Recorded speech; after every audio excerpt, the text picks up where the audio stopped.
Saya tidak pernah bikin video model begini, tapi buat kalian yang suka komentar, Abdur mana suaramu, mana kritikanmu, bagaimana dengan nahkoda kapal tua kita, Ibu Pertiwi menangis melihatmu, tai kucing. Dulu saya berani karena presidennya SBY militer tapi slow. Ini ada yang katanya slow tapi rasanya otoriter. Saya bisa apa? Bisa mati, tai pus. Turun ke medan perang itu kita harus paham posisi. Tidak semua marksman, tidak semua tank. Harus ada yang role support. Bantu-bantu jungle, sembunyi di rumput, kasih-kasih emot, waktu war jaga jarak di belakang, begitu.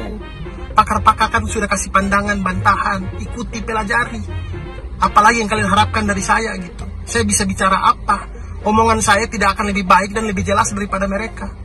Kita ini seperti gerak jalan, begitu, yang pimpin kita aktivis, para pakar dengan kiri, kanan, kiri. Ada yang mengikuti dengan bersuara, ada yang mengikuti dalam diam, tapi kita semua satu barisan, bagus. Kalian-kalian ini, itu yang jadi tai kucing di jalan, merusak barisan, slow. Yang kita lawan ini pintar adu domba, jadi jangan mau jadi domba. Harus ada yang jadi macan, ayam, komodo, cendrawasih, ketupat, ya apa terserah. Yang penting buat mereka bingung, sehingga mereka mau adu domba, dombanya tidak ada. Yang turun ke jalan kita doakan, bantu dengan open donasi kalau ada. Baik mereka yang berdarah-darah di jalan maupun kita yang support dari kejauhan, itu sama-sama dalam satu barisan perjuangan saja ya, tanpa logo-logo hewan. Kita ini orang Indonesia ini ya, mudah terpancing, gampang lupa. Sekarang heboh, semua heboh, tapi nanti 2024 lupa. Mereka lagi yang menang, bodoh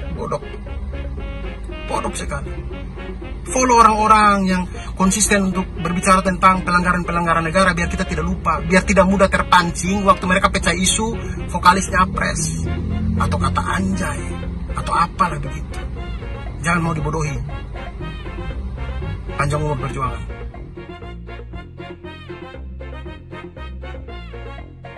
Gue kemarin memilih tidak berbicara soal Omnibus Law karena gue sadar gue belum segitu pahamnya soal Omnibus. Jadi daripada gue bikin salah persepsi, mending gue diem, anteng.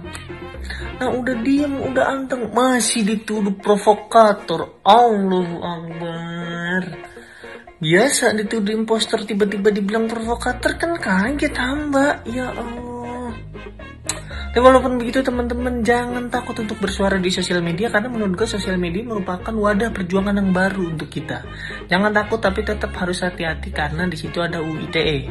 Nah kalau mau aman dari UU ITE, jangan sebut nama, jangan sebut instansi, jangan tampilin visual, jangan bersuara. Ya emang itu yang paling bercanda. Indonesia kan negaranya demokrasi banget, kebebasan berbicara kita kan dijamin loh, aman, bener. Lagian lo kalau mau kritik pemerintah, apa sih mau lo kritik? Orang kerjanya udah bener banget. Lo lihat tuh anggota dewan, buset, nyusun RU-nya cepet banget, kilat, bahkan sampai ketok palunya aja tengah malam saat orang-orang pada mereka ketok palu. Kan itu bukti kerja keras. Ya walaupun gue gak tahu kenapa ketok palunya tengah malam ya. Mungkin emang agendanya habis rapat nobar Liga Champion kali. Gak ada yang tahu lah ya. Dan kita harus apresiasi pejabat-pejabat karena menerapkan protokol kesehatan dengan sangat baik. Contohnya kemarin pas rakyat turun, wakil rakyatnya social distancing ke rakyatnya.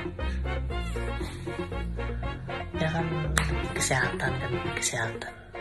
Terus juga para pejabat cuci tangan. Dan demi alasan kesehatan beberapa mahasiswa kita di lockdown. Itu adalah bukti betapa seriusnya pemerintah menghadapi COVID-19. Kebetulan gue lagi ngomongin pemerintah Bulgaria ya. Oke, mari kita bahas Omnibus Law ya. Sejujurnya gue malas bahas ini. Bukan karena isunya nggak penting, tapi lebih kepada semua hal yang pengen lo tahu sebenarnya ada. Kalau lo mau browsing juga, apapun informasinya, argumennya ada semua gitu. Tapi dari komen-komenan di postingan sebelumnya, gue lihat kayaknya memang banyak yang belum aware sama kenapa sih undang-undang ini diributin.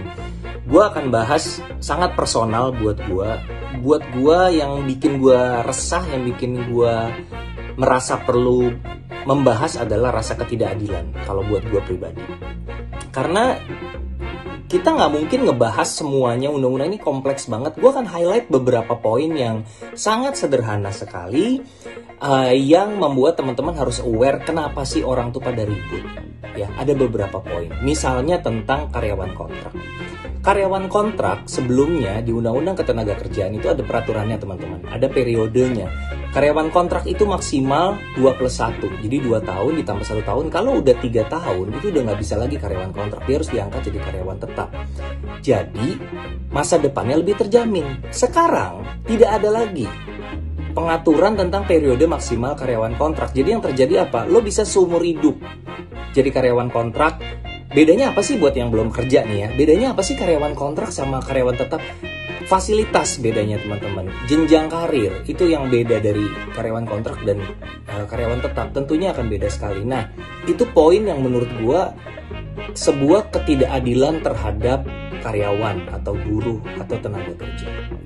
Lanjut, misalnya tentang outsourcing. Outsourcing ini adalah sebuah hantu yang menakutkan gitu buat kita, karena ini adalah cara perusahaan untuk menghemat biaya, bukan diangkat jadi karyawan, di outsourcing.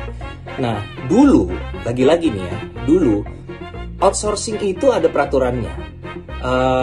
Syarat-syarat tipe-tipe pekerjaan yang bisa di-outsourcingkan. Jadi tidak bisa semuanya, misalnya nih karyawan perannya penting, berpengaruh langsung terhadap produksi, signifikan perannya, nggak boleh di-outsourcing. Itu ada peraturannya teman-teman di Undang-Undang Ketenagakerjaan. Peraturan itu sekarang sudah tidak ada lagi. Dengan kata lain, perusahaan punya ruang lebih luas untuk melakukan outsourcing, yang merupakan sebuah praktek yang relatif merugikan bagi pekerja dan menguntungkan bagi pengusaha. Kalau lo segitu lugunya untuk nanya, kenapa kalau merugikan pekerja kok tetap berjalan? Karena orang butuh makan, men. Karena orang butuh duit, orang butuh kerja. Sementara supply dan demand-nya adalah pencari kerja lebih banyak daripada pekerjaan yang ada. Itu kan esensinya. Itu kan kenapa pemerintah harus melindungi pekerja, bukan melindungi pengusaha. Karena pencari kerja posisinya lebih lemah daripada pemberi kerja. Kita butuh kerjaan gitu. Posisinya udah di bawah nih. Orangnya butuh kerjaan.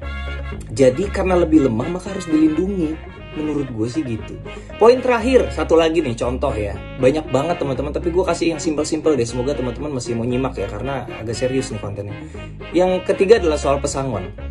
Pesangon adalah uang yang diberikan kalau seorang karyawan itu di PHK. Di Undang-Undang Ketenagakerjaan, pesangon ini diatur poin minimalnya. Jadi ada batas minimal nih. Misalnya lo dipecat di PHK, wah saya udah mengabdi sekian puluh tahun, maka saya berhak mendapat pesangon minimal berapa.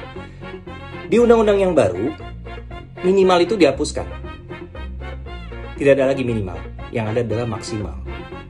Bagaimana gue bisa percaya undang-undang ini membela rakyat, membela buruh, membela tenaga kerja, kalau poin yang jelas-jelas tadinya membela rakyat, ya ini mempertahankan pesangon minimum, diganti jadi pesangon maksimum yang jelas-jelas menguntungkan pengusaha.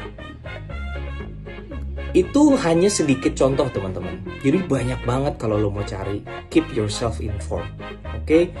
Jadi jangan hanya karena hype, jangan hanya karena rame terus lo ikut-ikutan komen tapi bener-bener nggak tahu apa isinya, ya jangan juga gitu. Kalau bisa terinformasilah gitu. Terakhir pesan gua nih buat teman-teman yang ada aja soalnya yang udah baca semua belum, lu baca dulu dong baru komentar, baca dulu semuanya. Gini, oke. Gue tahu undang-undangnya nggak sepenuhnya jelek, gue tahu pasti ada yang bagusnya, percaya gue. Nggak semuanya jelek, gue percaya banget gue. Tapi ini undang-undang, men. Tidak sepenuhnya buruk itu nggak cukup menurut gue. Tidak sepenuhnya buruk itu doesn't qualify as something yang melindungi rakyat. Yang kita perlukan itu bukan tidak sepenuhnya buruk atau tidak sepenuhnya baik, tapi sepenuhnya baik. Itu yang layak kita dapatkan sebagai warga negara Indonesia, menurut gue. Mohon maaf kalau salah.